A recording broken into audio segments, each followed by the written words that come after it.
In this video, we're going to look at some upgrades that you can put on your stock slash to help it handle a little bit better and to make it a little bit more durable.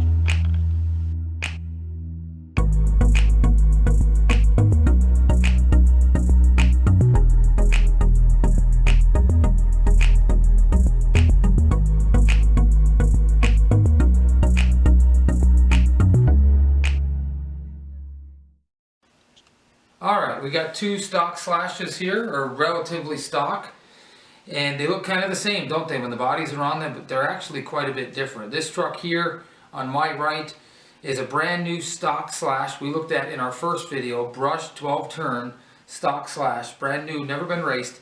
And this truck here has a new body on it, but this truck has been through a lot. This is actually my daughter's slash that she ran last year in the stock slash class. The body that she ran does not look this nice. We put that new body on there, but these trucks are actually a lot different underneath the hood. So let's pull these off and look at some upgrades for the stock slash.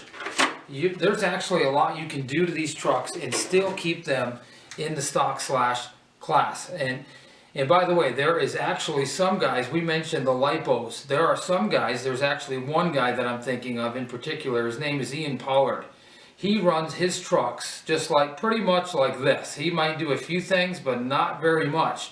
So you don't necessarily have to run a lipo. You can buy that stock slash with that nickel metal battery. Ian Pollard, he runs really good in the stock slash class, and he runs it with this stock chassis. He runs nickel metal batteries, and he runs great with it. But you might say, you know, I want to make some changes to the truck. I don't like the way it handles.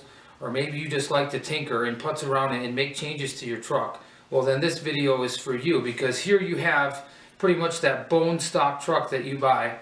And what you have here is a truck that's pretty much kind of for a racer, kind of for a backyard basher. You can do a lot with this truck. You can race it, you can do things with it.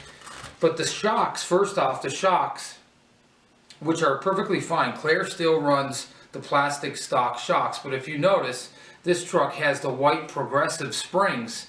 If you can see them there, they're kind of coiled up at the top, coiled up at the bottom.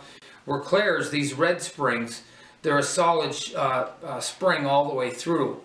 They're more designed for racing, and they're stock. They're a traxxas part number. You can look up those springs, and you can find those. Dave can probably get you those at Gromax. You can pull those white springs off, those progressive springs, which are designed for pretty much jumping and stuff like that, and you can upgrade them to these red springs right here. Actually, part number 4957. I think that's for the rear.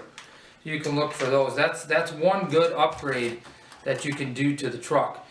And then what would be the second thing? Second thing would be your servo. And this isn't something that you necessarily have to do right away, but traxxas, the 2075, your servo right here, 2075 servo, and actually has plastic gears inside. And as you race more and more, you're going to realize, okay, you're probably going to knock a tooth off one of those gears in there. The wheels are going to get hit, they're going to get bumped.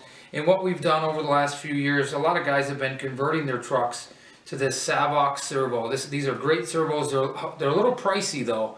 It's probably around $60 for one of these servos. The part number that everybody's been converting to is the SC 1258 TG Savox servo. The gears are steel gears inside the servos, and that's what Claire has in her truck right here.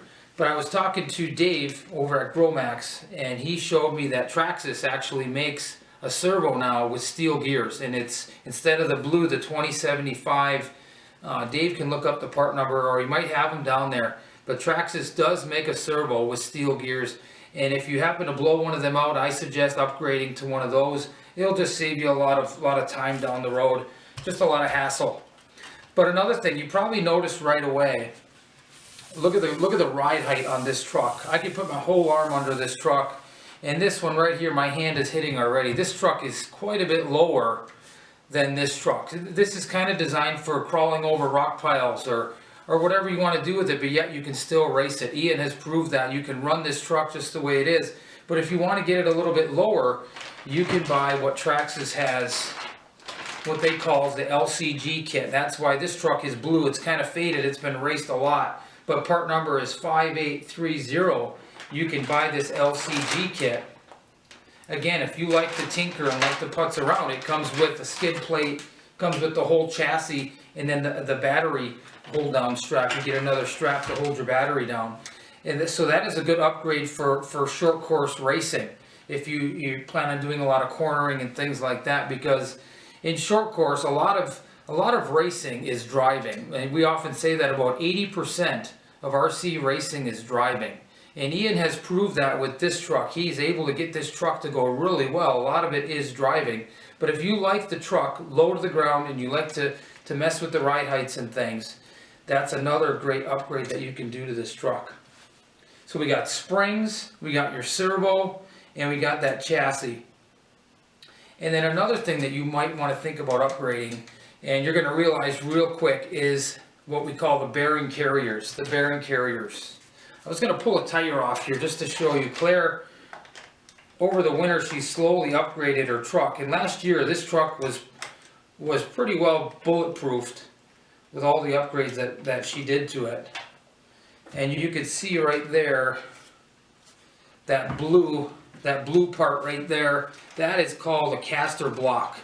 If you look up traxxas / Castor Block, you can find these, and that's called the bearing carrier. So you have the bearing carrier, it's kind of like a spindle. It holds the axle. The bearing carrier holds the bearings and the axle. And these two parts often break on a traxxas / when you get hit in the wheel. I suggest buying these right here as replacement parts. They are RPM parts. They're a different kind of plastic. They flex a lot more. Or you can upgrade to traxxas aluminum or some other aluminum part. But if you want to do these upgrades to your slash, you're still going to be legal in the stock slash class. You can upgrade your chassis, you can upgrade your springs, your servo, but you just remember you have to run that 12-turn brushed motor with your stock tires, any traxxas stock tire. So there's my suggestions for the upgrade for the slash. I'm sure there's other things that you can pick up and buy to upgrade your slash, but those are just a couple things we've noticed over the last few years that can make your truck maybe a little more durable. It can make your truck handle a little bit better, and it's just fun to rebuild the trucks and put different things on them. And yeah, so I hope that's helpful, and I think that'll give you something to do in between the races, or maybe so you don't have to do it at the track. You don't want to be replacing parts just steady at the track. Those will give you some good upgrades. Thanks for watching.